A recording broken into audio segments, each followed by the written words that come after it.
와닿나요?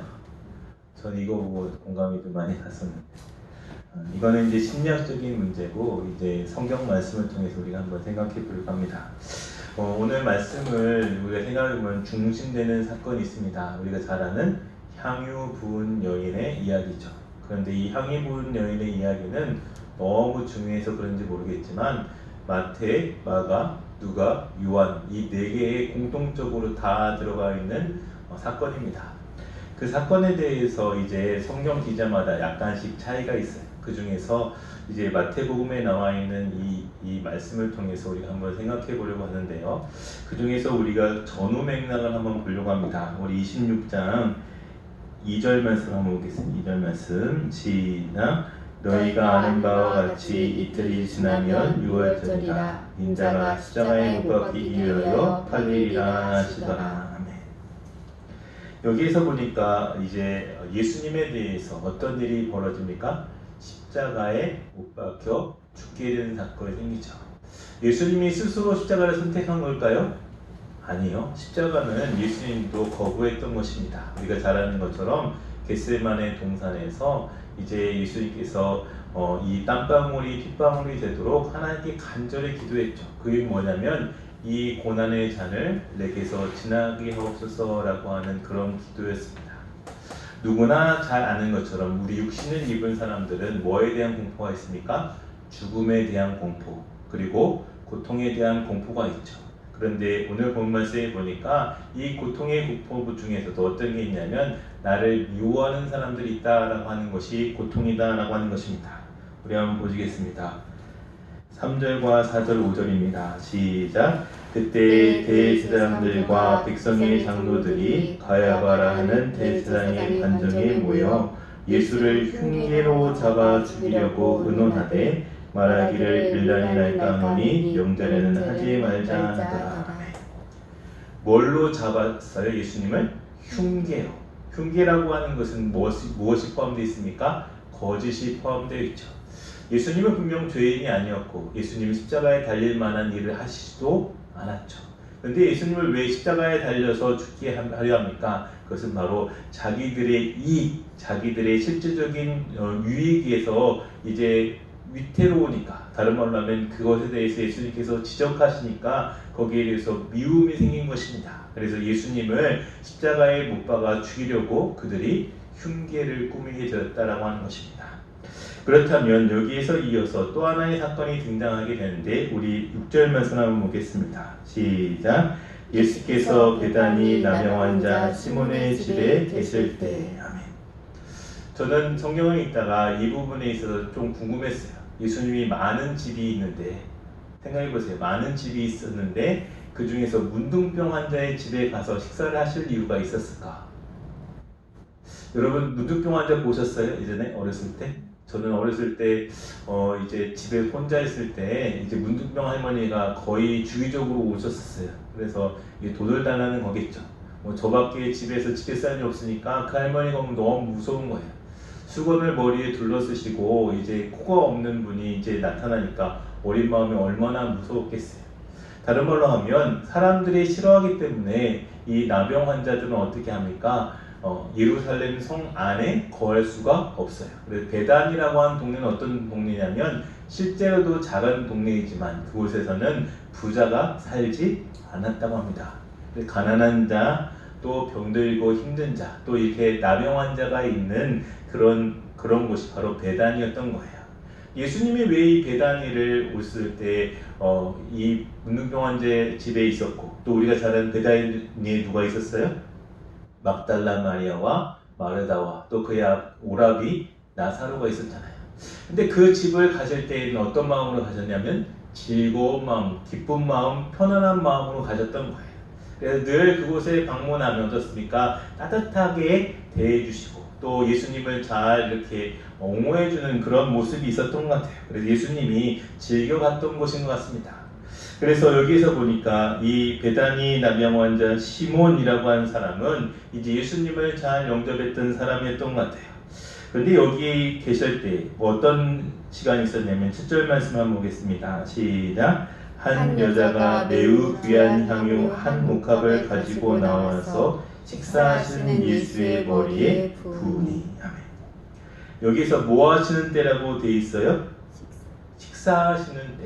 식사하시는 때면 어떤 때일까요? 우리도 밥 먹을 때 보면 이제 먹을 것도 있겠지만 사람들이 어떻게 합니까? 모이게 되죠. 예수님의 제자들도 같이 모여서 이제 식사를 하고 있는 중인데 갑자기 어느 여자가 나타나가지고 예수님의 머리에 향유를 딱 붓는 거예요. 그 시간을 따져보면 순식간에 일어난 일입니다. 한번 그림 속으로 이렇게 머릿속으로 그려보면 어떻습니까? 갑자기 식사를 막 하고 있는 예수님의 머리에 갑자기 향유를 딱 부었어요. 예수님은 당황했을까요? 안 당했을까요? 당황했을 수 있는 그런 사건이었어요. 예수님이 여기에 대해서 우리가 이제 이후의 사건을 알겠지만 예수님은 그것을 아주 기뻐하셨어요. 근데 여기와 달리 문제가 생겼습니다. 우리 한번 보겠습니다. 8절 말씀 한번 보겠습니다. 시작. 제자들이 보고 분개하여 이르되 무슨 의도로 이것을 허비하느냐. 여기 예수님은 기뻐했는데 제자들은 어떻게 했어요? 분개했어요. 분개했다고 하는 말은 화를 내는 것을 너무 도가 지나쳐가지고 우리 뭐 속된 말로 하면 뚜껑이 열린 거예요. 아니 이것이 무슨 의도로 이것을 허비하느냐 낭비하느냐라고 하는 것입니다. 우리 9절 말씀 한번 보겠습니다. 9절 말씀 시작. 이것을 비싼 값에 팔아 가난한 자들에게 줄 수 있었겠구나 하거늘. 아멘. 이것 향유는 비싼 것이었어요. 싼 것이었으면 문제가 덜할 텐데 이것은 아주 값비싼 것이었습니다. 성경에서 보니까 300데나리온이나 된다라고 표현되기도 합니다. 300데나리온은 얼마만큼의 가치냐면 우리로 따지자면 한 데나리온이 하루 일당이에요. 그럼 300데나리온이면 얼마 정도 해야 돼요? 1년 동안 열심히 일해야 되지 모을 수 있는 돈이 아무것도 쓰지 않고. 그런데 그 값비싼 향유를 예수님의 머리에 한꺼번에 이렇게 깨트려서 붓습니다. 그런 상황 가운데서 옆에서 분개하는 제자들의 모습이 떠오르게 됩니다. 여기에서 볼 때 이 모습은 마땅한 걸까요?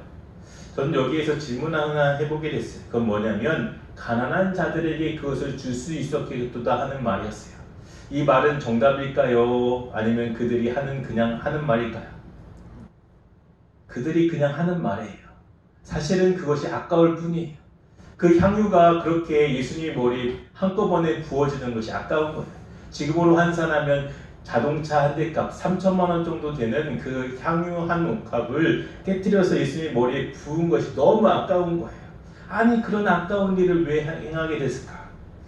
여기에 대해서 우리들이 성서학자들이 여러 가지 연구도 했지만 여기에 대한 뾰족한 답은 없습니다. 그런데 제가 생각할 때에 이 부분에 있어서 연구할 때 어떤 생각이 드냐면 이 한 여인이 누구였을까라고 하는 것에 대해서 한번 생각해 봤어요.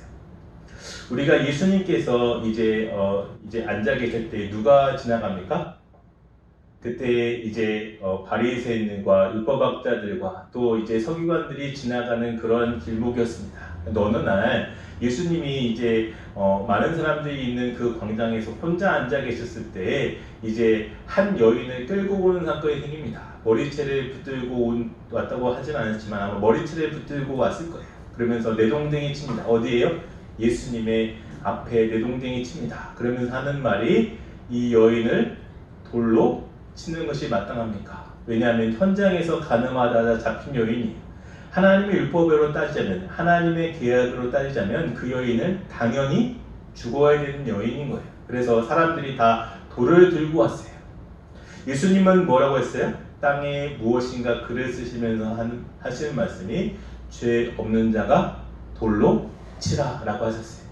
그때 그 말씀을 듣고 나서 이제 거기 있던 사람들이 돌을 들고 왔던 사람들이 하나둘씩 돌멩이를 이제 바닥에 내려놓고 자기 갈 길로 사라져 버렸어요. 여기에서 그 여인이지 않을까라는 생각이 들었어요. 누가복음에 보니까 이 한 여인이라고 표현된 사람이 죄 많은 여인이라고 표현되었기 때문입니다. 그러면 그 죄 많은 여인이라고 표현되었다면 그 여인은 어떤 것을 입었을까요? 이 세상에서 용서받을 수 없는 그 여인이 예수님 때문에 용서받았고 죽을 수밖에 없었던 그 여인이 죽음에서 구원받았어요. 그러면 이 세상에서 제일 중요한 게 무엇일까요? 그것은 바로 우리가 잘 아는 사랑이라고 하는 것입니다. 우리가 구약의 말씀을 한번 생각해 보겠습니다. 구약은 하나님이 어떤 하나님으로 늘 느껴지십니까? 하나님은 참 엄격하신 하나님처럼 느껴지세요. 그래서 구약의 하나님을 보면 엄한 아버지의 상이 떠오르게 됩니다. 그런데 그 하나님께서 이스라엘 백성들에게 요구하신 것은 무엇이냐면 계약이라고 하는 거예요. 하나님과 이스라엘 백성들 간에 이렇게 하나님께서 약속하시는 것을 계속해서 강조하셨습니다. 우리가 잘 아는 것처럼 아브라함과의 계약이 있었죠. 그래서 이제 재물들을 반으로 갈라가지고 그 갈른 상태에서 이제 아브라함이 그 사이를 지나가면서 하나님과 계약을 맺죠. 그리고 하나님께서 그때 말씀하시기를 이제 400년 동안 종살이 할 것을 예언하셨어요. 그들의 후손이. 그러면서 그 이후에 하나님께서 적과 꿀이 흐르는 땅으로 인도하실 것까지 예언을 하셨습니다. 그 계약대로 이제 하나님께서 이스라엘 백성들을 430년 동안 노예 생활했던 것을 마감케 하시고 모세를 통해서 이제 출애굽하게 하십니다. 그러면서 시내산에서 하나님께서 모세를 통해서 이스라엘 백성들과 새로운 계약을 맺게 하죠. 근데 그 계약의 핵심이 무엇입니까? 한마디로 말하자면 하나님 외에 다른 신을 섬기지 말라라고 하는 것입니다. 이스라엘 백성들은 우리가 잘 아는 사사기의 내용을 통해서도 보면 아시겠지만 계속해서 하나님만 잘 섬겼습니까? 아니요. 그 계약을 깨뜨려 버리고 말아요. 우상 섬기는 것을 하나님 섬기는 것보다 더 좋아하는 것이 그들의 삶이었습니다. 이방신들, 다른 말로 하면 가나안에 있었던 영향을 받아서 세상적인 즐거움에 빠지다 보니까 하나님은 온데간데였고 자기 중심적으로 살아가는 모습들이 많이 있었어요. 그렇다면 그 계약이라고 하는 것이 완성이 될 수 있을까요? 아니요. 그 완성이 될 수 있는 단 한 가지의 비결은 무엇이냐면 사랑이라고 하는 것이 있었을 때만 그 계약이 온전히 이루어질 수 있는 거예요. 우리가 인생을 살아가다 보면 많은 사람들에게 약속을 하거나 맹세를 하게 됩니다. 그런데 우리가 상황과 형편이 여의치 않으면 그 약속과 그 모든 것들을 깰 때가 있게 되잖아요.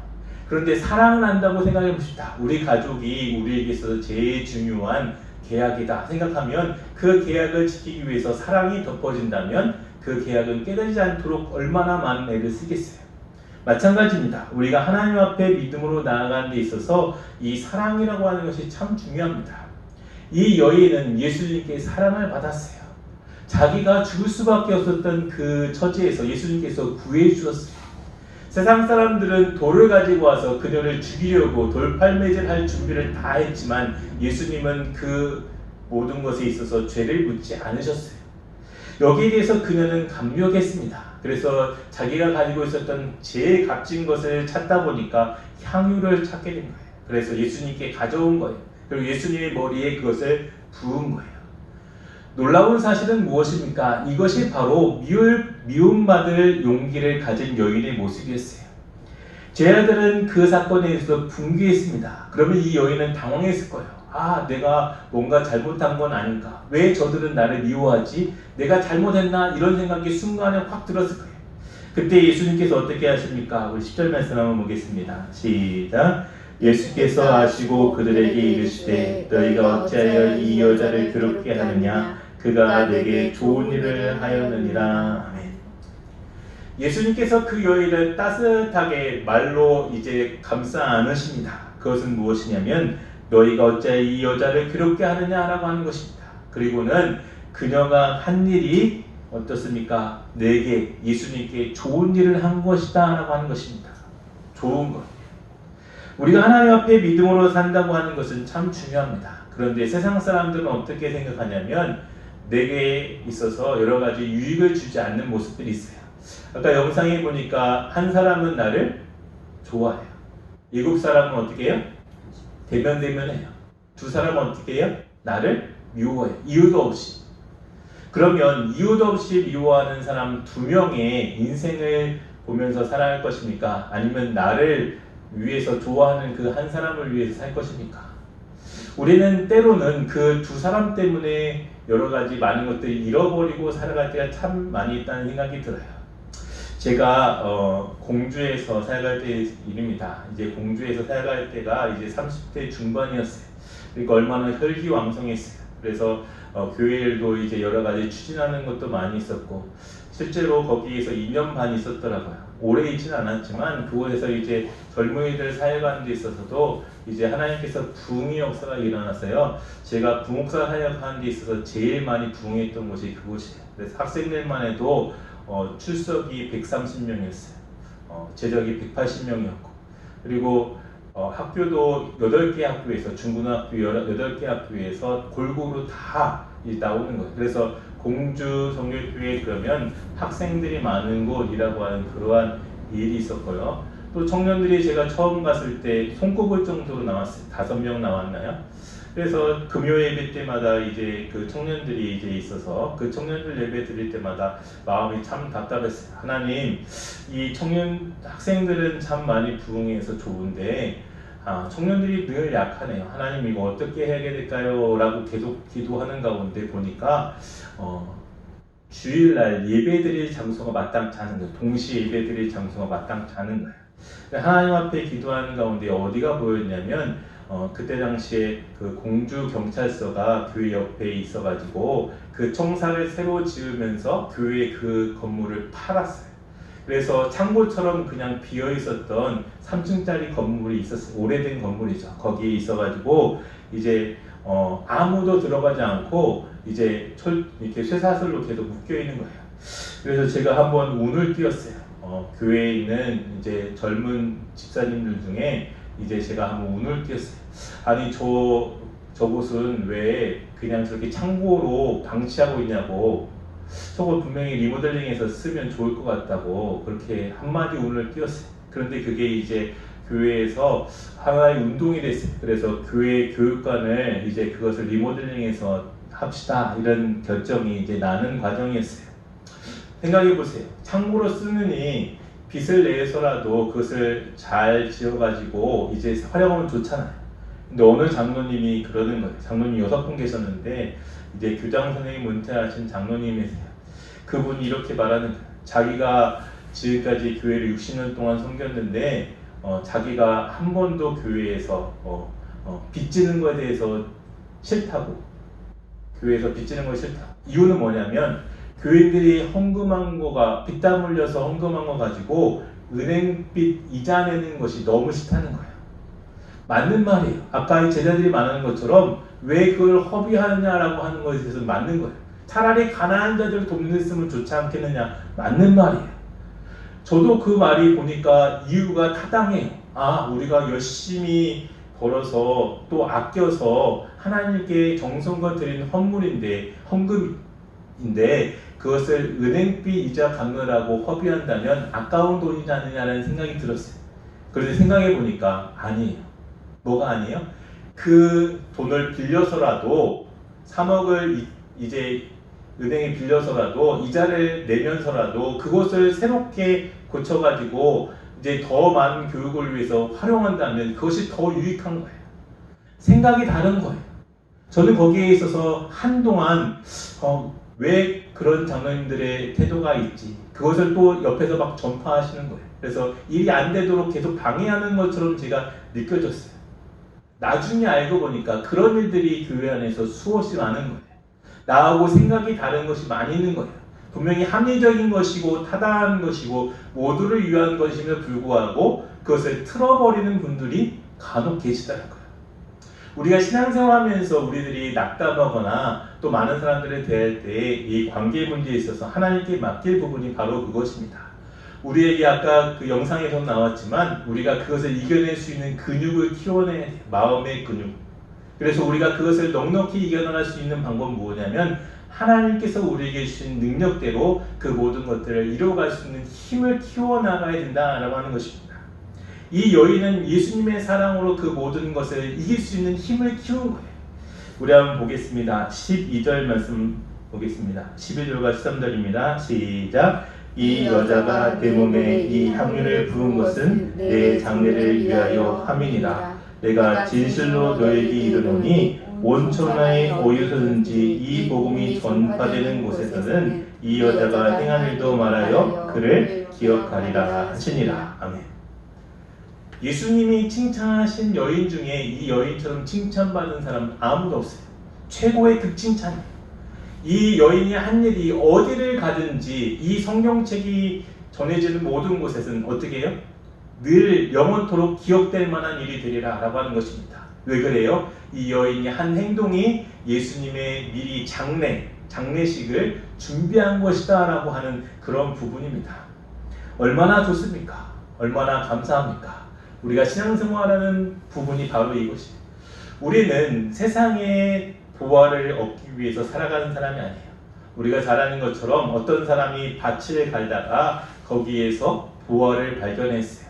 그 땅이 자기 땅이 아니었어요. 그러면 어떻게 합니까? 그 보화를 정당하게 얻을 수 있는 방법은 자기의 재산을 다 팔아서 이웃에게 돈을 구워서라도 그 밭을 사는 것입니다. 왜 그래요? 거기에 보화가 있다는 것을 알기 때문이에요. 오늘 우리가 하나님 앞에 그 깨닫게 하는 부분이 있습니다. 우리 마지막으로 마태복음 10장 22절 읽고 마치겠습니다.